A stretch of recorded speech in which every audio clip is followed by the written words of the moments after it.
You're listening to the Rainmaking Podcast, hosted by high-stakes headhunter, author, and professional speaker, Scott Love. You're listening to the Rainmaking Podcast, and my name is Scott Love. Thank you for joining me on the show. Ladies and gentlemen, I've got a special announcement I wanted to share with you. Several months ago, we launched the Rainmaking Magazine, which is content provided by many of our guests on the show. The subscription rate at this time is $19 a month, so I don't charge a lot for that. But if you're someone who is motivated by learning things and you're a person of action, then I'd highly recommend checking it out. It's the rainmakingmagazine.com. We recently changed our platform. We had it on Substack for a few months. Not the best platform, a little bit too spammy. This is one that's world-class. I think you'll see a lot of value here. By the way, if you subscribe on an annual basis, I will send you a copy of my book, signed, absolutely free, called Rainmaker Confidential, co-written with Henry DeVries and Mark LeBlanc. Anyways, let's get to our guest today. His name is Chad Dean, and he's the owner and managing partner of Integrated Management Resources, which is a recruiting company that focuses within the accounting and finance realm. Now, Chad is an expert on career management, having been in the recruiting industry for quite some time. Our topic today is how to avoid career pitfalls and recover from missteps. I hope you get some great ideas from my conversation with Chad today. We put all of his info on the show notes, so make sure you go there and you'll be able to connect with him directly. As always, this show is sponsored by SurePoint Legal Insights, formerly known as Leopard Solutions, turning legal intelligence into opportunity. Also, the show is sponsored by the Rainmaking Magazine for the intellectually driven and results-focused professional who wants to grow their book of business. Visit therainmakingmagazine.com today to chart your course to greater rainmaking success. Thanks for listening, and I hope you get some great ideas from my conversation with Chad Dean today. Hey, this is Scott Love with the Rainmaking Podcast. Our special guest today is a good friend of mine. His name is Chad Dean, and we're talking about how to avoid career pitfalls and recover from missteps. Chad, thanks for joining me on the show today. Thanks for having me today, Scott. Really appreciate you. Absolutely right. Thank you. And this is what I'm thinking. Our listener today is someone that's on the fence about making a move. He or she doesn't want to have any regret, but they also think they should play it safe. And so with your expertise as a career professional in recruiting, 27 years with finance and accounting people, what's kind of your overall theme in terms of advice you give to professionals that are thinking about making a move? Let's kind of start with that question, Chad. Sure. So when somebody contacts me and they say, I'm interested in making a move, the first thing I ask them is about their current situation. So tell me what's going on. Tell me why you are thinking. What's the current reasoning behind that? So let's just really dig into that, because there's a reason, and it could be the company's doing layoffs. I'm bored. I'm not getting paid enough. There's somebody above me, which is a very common answer. There's no room for growth.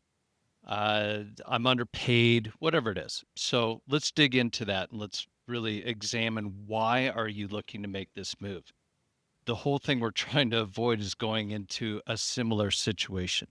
So I honestly try to talk people out of moving. Well, I'll play devil's advocate and say, well, maybe the grass isn't greener on the other side. So let's talk about this. And I really want to understand their conviction in moving. Are they really, truly looking to make a move? So I dig into that and let's figure out why. So if we can solve that by moving to another company, let's talk about what that looks like. And it really just depends on that specific situation. But what we're trying to avoid is people making a move just to make a move. People want change, and sometimes they get so frustrated with their current situation that they don't have the ability to sit back and look at the whole situation and say, well, maybe I'm being a little emotional here. Or, is it really greener on the other side? Because people think it is, and they need somebody sometimes like me to be a sounding board and say, no, it's really not. Yeah, right. How many people do you think you've had conversations with in your career about career decisions, career choices? Maybe they decided to stay with their current firm, or maybe they decided to make a move. What's your estimation on that number? How many people I've talked to over 27 years? Yeah, In like, the 50,000? thousands. Yeah. Tens of thousands. That's a number that I wasn't prepared for. When you're having 4 to 5 conversations a day, 5 day. I generally take Friday afternoons and do preparation for the next week. So let's call it 4.5 days. I'm having 20 to 25 conversations a week over 27 years. That's a lot of conversations. And so Exactly right. don't call me an expert because I'm still getting there, but yeah, there's been a lot of conversations. So from those people that you've talked to, do you think any of them will decide to stay at their company and end up having regret over that? What do you think about that? It's very rare that somebody will stay at their current situation and regret making a move, with the exception of taking a counteroffer. But staying at your company gives you time to assess, okay, uh, am I really, especially after they've had a conversation with a professional like me? Okay, let's go in the next day and let's look at this and see if there's anything that I can do to rectify the situation. Mhm. Now, when you're in the negotiation process and you go back into your boss and you say, "Hey, I'm leaving and the other company me an offer I can't refuse," and it comes down to money, and then your current company makes you a counter offer, generally you're making a move for other reasons, and those people will regret staying there maybe after 6 months or something like that, and then they're on the market again. So that's really the only time I hear that somebody regrets staying in a situation, after they've talked to a professional. Yeah, that's interesting. And I've seen that too, that organizations rarely make changes based on the departing words of an employee, and if they just buy them back, so to speak, that doesn't solve the permanent problem. It solves a temporary problem. Right. So let's kind of look into the different motivations. If we could kind of segment the main reasons why people move, what do you think those reasons are, Chad? It's culture, it's lack of upward mobility, and it's a lot of people want to change what they're doing on a daily basis. And then others just have a lack of confidence in management. So we can kind of put them into those 4 areas, or in that compensation, right? People feel that they're underpaid. So I guess we can kind of put it into those 5 categories. Yeah, that's interesting. Culture, lack of upward mobility. They want to change what they're doing, a lack of confidence in management, and then compensation.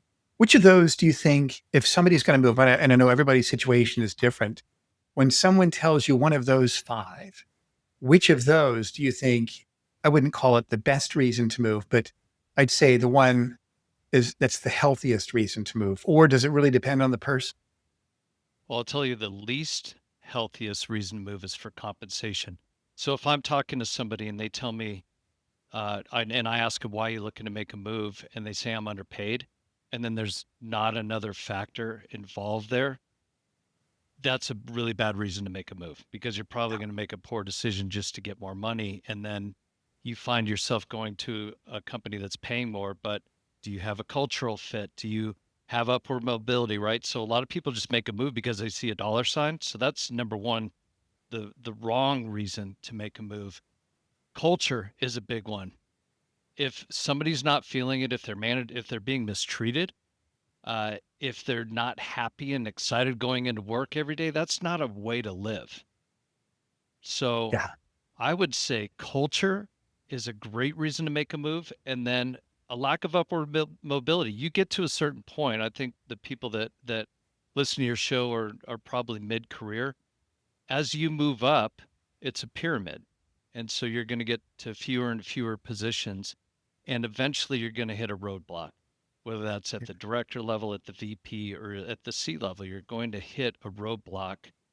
And that's when it's okay to start looking around. But honestly, you should have a relationship with the person that you report to where they want to develop you, and you have the ability to have that conversation like, I want to get to your seat, and I don't know that I'm going to be able to do that here. And you should have that type of relationship with the person that you report to.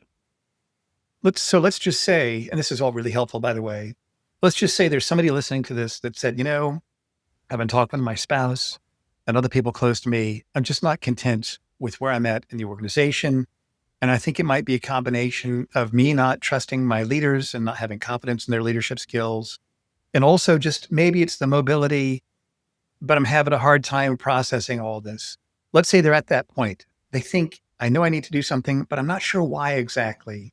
And let's say you're coaching that person. What advice would you give to that person about where they should start discerning whether they should stay or whether they should go? And we'll kind of start with that set of where they are, and then kind of build on that. What advice would you give that person? That's a tough one, right? It's so individualistic and subjective to each individual.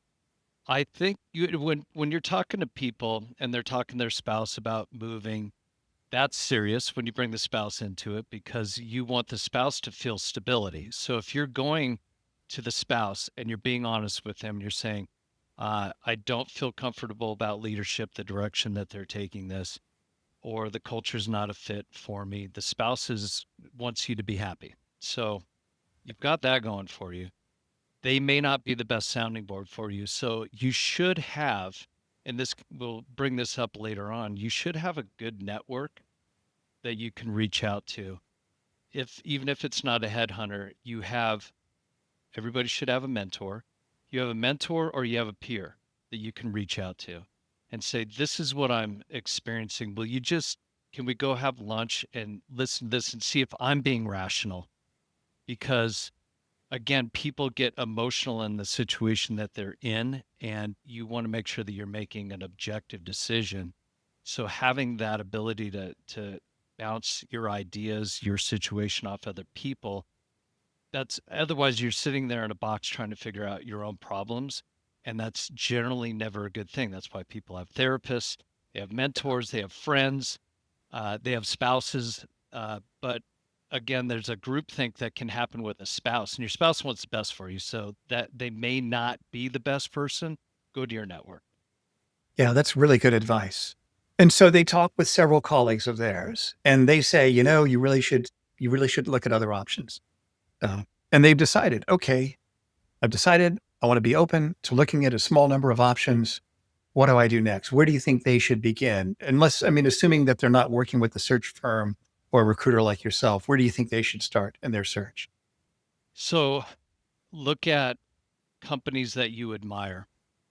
Everybody has an idea of companies that they admire. Well, let's back up a second. Sure. They should be looking at what industry. Let's narrow it down to industry, size of company. Everybody has a preference. They like small companies because they want to see a bigger impact of their work. They like big companies because they like process. They feel comfortable in big companies. You get paid very well in big companies, so people are more geared towards that. So let's look at industry, let's look at location, and let's look at size of company, and then say, okay, based on my skill set, where do I think I fit in within another organization? Again, it's a pyramid, so the farther you go up, you're going to have limited options out there. But by far, you should be looking at that and kind of map out the market on what are my possibilities. If you're in a small town, you might have to move. If you're looking for remote only, they're becoming fewer and farther between. But that's number one. Just try to figure out the company that you think you would like to work for. You're mapping out the targets, and then you're networking with your community and just putting it out there and saying, hey, what have you heard? Uh, that's a big thing. Just kind of dropping that out there, whether it's connections on LinkedIn or you have friends that you can have coffee with. I'm going to keep going back to network because Right. that's so important to people, and they kind of get lost sometimes and they're so into their job they forget about the networking aspect. But they should be reaching out to their network to see, hey, what are you hearing out there? That's great. Now, you mentioned that before, having that network that you can reach out to. Should they volunteer? I'm on the market. Or should they be a little bit softer and say, I'm kind of curious if you've heard of other options. How how forward should they be in revealing their candidacy if they're currently employed? If they're currently employed and it's not a secret that the company's having trouble, they went through their fifth riff Yeah. in 16 months, it's Hmm. perfectly fine to put it out there that, hey, I'm nervous.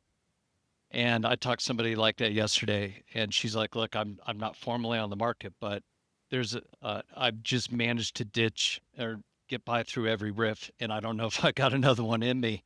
So I'm putting my feelers out. That one's okay. If you're in a very secure job and you're concerned about your current company finding out, a lot of people are in that situation. Just put it out there. Just talking. There's never anything wrong with somebody having conversations with other people about what's going on. People want to know their worth in the market. Always. You want to know if you're getting underpaid, overpaid, what the options are for growth. So it's just a soft drop. Hey, I'm not currently looking, but I'm always curious what's going on out there. What are you hearing? Who's contacting you? Is there anybody I should be talking to? For sure. And then going to networking events within your space. Hands down, here we are back to networking, but just going out and meeting people. And if you're going and you're being nice to people and you're consistently showing up to events, things are going to find you. That's great.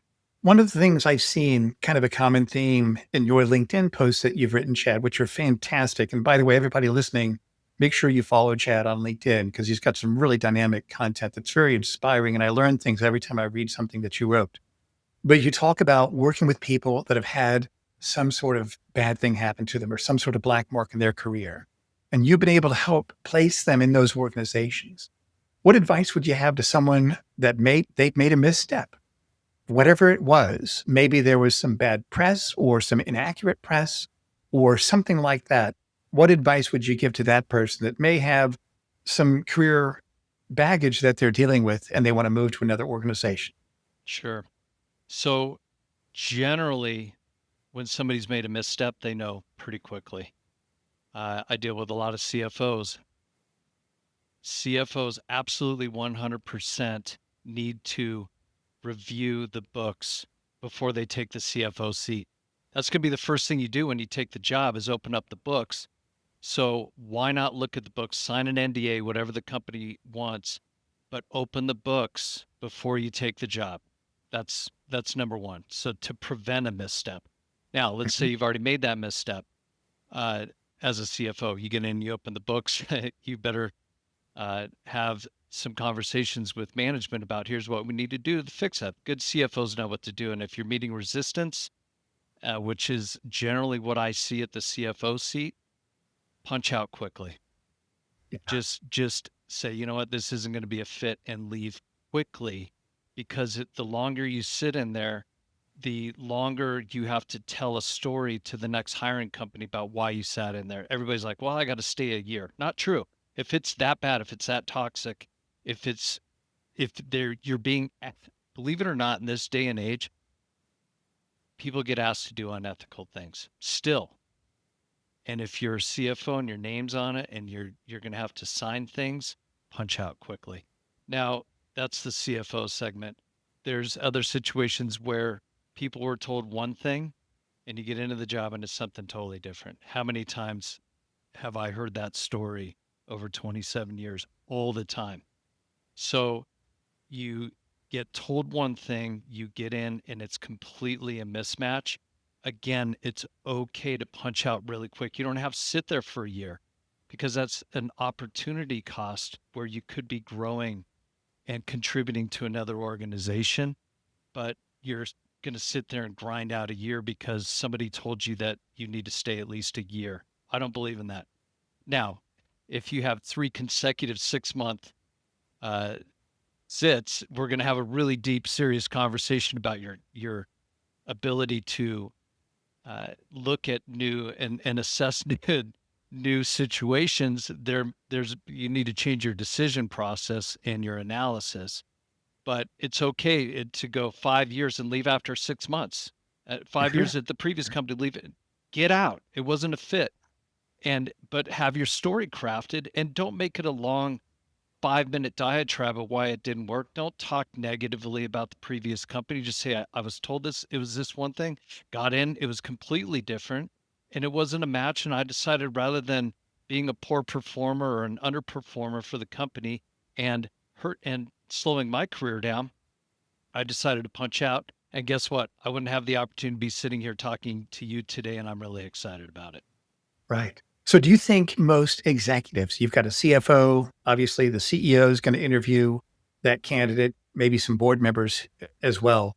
If there's a story like what you talked about, how open are they to really hearing and considering that story? Or are they just too risk averse? They're just not going to consider anybody that may have some sort of baggage that they have to deal with. What do you think about that? As long as, again, there's a difference between a short stint, complete failure upon landing at a new company, and then a consecutive 1 year here, 1 year there, 1 year, 11 months at the next job. That's harder to explain. If you have one explanation, anybody's willing to listen to one story and give somebody a second chance on that, right? If you have to tell 3 or 4 stories, then we've got an issue. So Right. it's all, again, it's subjective to the individual, but my recommendation is you really assess the next situation, because you don't want to have to make a move in 1.5, 2 years. You always have to go into a situation and say, am I okay with this comp, with this title for the next 3 years? I hope to get promoted, but you really want to have a solid work history. And to me, 3 years is kind of a minimum. And you want to show a promotion in that next job. You're promotable. Even if it's just one promotion, then you want to look somewhere else. That's great. But go into a company with the goal of staying there for at least 3 years and getting one promotion. Yeah, that's good advice, Chad. So when do you think they should tell their current employer that they're leaving or that they're even looking? Should they wait till after they've gotten a signed offer letter? Should they say, well, I owe it to them to at least give them a 6 months heads up? Because I know it's going to take a while to find somebody. I think I'm going to just let them know, hey guys, I'm going to be leaving here in about 6 months, but it's not official yet. What do you think that person should do? That is the $1 million question, Scott. So it depends on too many factors. One of the main factors is, what's the situation at home? Mhm. How important is this compensation to you? Because know that going in and saying, hey, a funny story, and it was somebody more junior in their career. They'd worked at this company for 4 years. It was their first job. They had all this loyalty to the company. And I said, okay, well, you're going to take my job. You need to give a 2-week notice. And they're like, oh, well, actually, I'd like to give a 4-week notice because they've been really good to me. And so I want to give them this 4-week, do a nice handoff. They go in, they give their notice. They were immediately let go. And Yep. they Yeah. came back There you to me go. like, I had all this loyalty. There was no loyalty. I'm like, there is no loyalty anymore. So Yeah. let's look at the situation and say, just realize that once you go in and say, hey, I'm being nice, I'm going to give you 6 months, they could can you right there. So let's Exactly look right. at the situation on money. Do you really rely on that income? Do you have, hopefully everybody has about a year stowed away for emergency fund, and that emergency fund includes looking for a new job, especially in this environment. It's a little bit more difficult, but you got to assess the situation. If it's super toxic and you have no time, they're working you 80 hours a week, how are you going to find another job? So Sure. it's kind of like, okay, I always tell people finding another job is a full-time job. So it's really hard to balance being good in your current job and looking for another job. So it's really too specific to give general advice, but you need to consider the fact that when you go in to give that, it could be over that day. Absolutely right. And I've even seen it with people that are expecting some sort of a major distribution or bonus at the end of the year. Well, I think I want to give them a heads up. They'll probably still pay me my bonus. Nope. But that's money that I earned. As soon as you give notice, you're gone. Look at your contract, read your contract. If it Exactly says right. it's discretionary and you need to be employed on the day, generally you have to be employed on the day that the distribution happens. Actually, meaning the distribution hits your bank account, not That's right. Wait, and even then, here's what wait. you're getting in 2 weeks. Oh, well, I'm Exactly. quitting. Well, then you're not getting it. Right. Yeah, exactly right. Well, Chad, thank you for being here. And as we bring this to a close, if there are 3 action steps that you'd share with our listeners about really implementing these ideas and taking control of their career, what are those 3 action steps, Chad? So the first thing is find a mentor. If you don't have one, seek one out. How do you do that? You go to networking events, you find people. A mentor is somebody that you can, it's almost a friend that has our type of relationship where you can just reach out at any time. Hey, I'm having an issue with this. Can we jump on a call? And they're going to be there for you. They're not going to say, oh yeah, I'm available in 3 weeks. No, it's a priority for that individual to get on the phone with you, and you trust their advice. Uh, that's a mentor, somebody they're a little bit ahead of you. So they've seen more speed bumps, they've seen more curves in the road, and they can give you good advice. Everybody needs a mentor. Number 2, I harped on it over and over again, network, get out to events. If you're at a VP or C level, reach out to be a speaker at an event. That always is a great way to increase your network. Go to this C-level award of the year events in your local town, or if it's a regional event. Get out and network and meet people and stay in touch with people on LinkedIn. Grab a coffee. Make it a goal to have a coffee a month with somebody in another company, and also people within your own organization. If you want to be in a different part of the organization, they have to know you. So build your network there. And then I asked you, if you thought this would be appropriate, but I am really big on exercise. So if you go through some of my posts, every once in a while, I'll slip one in there about exercise. Yeah. And to me, exercise allows individuals to be the best that they can be, but it has to be consistent exercise.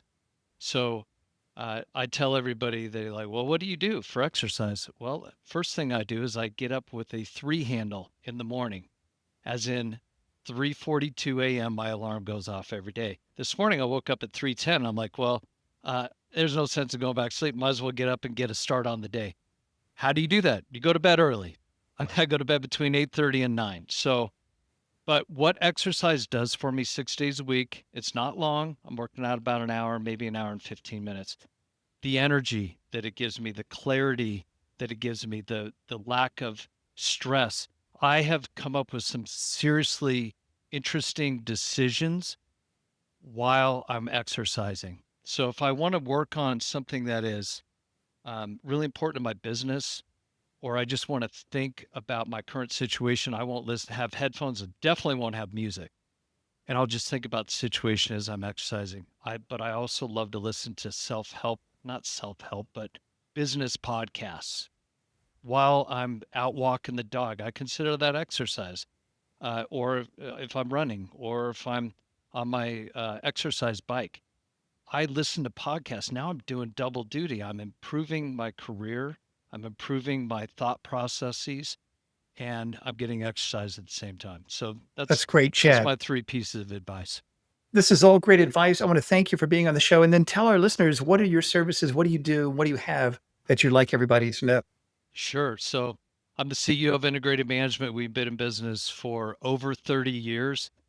Myself, I handle VP and C-level finance and accounting positions for publicly traded companies. And also we have a big big segment in the VC and PE backed SaaS space. So that's what I do. That's interesting, Chad. Thank you so much for being on the show. And for everybody listening, go to the show notes and you'll be able to connect with Chad directly. And like I said before, check out his LinkedIn profile. Stay connected with him. He's got some really good insights that he shares every week. Thanks for being here on the show, Chad. I really appreciate your time today. Thank you, Scott. Thank you for listening to the Rainmaking Podcast. For more information about our recruiting services for international law firms, visit our website at attorneysearchgroup.com. To inquire about having Scott speak at your next convention, conference, sales meeting, or executive retreat, visit the rainmakingpodcast.com.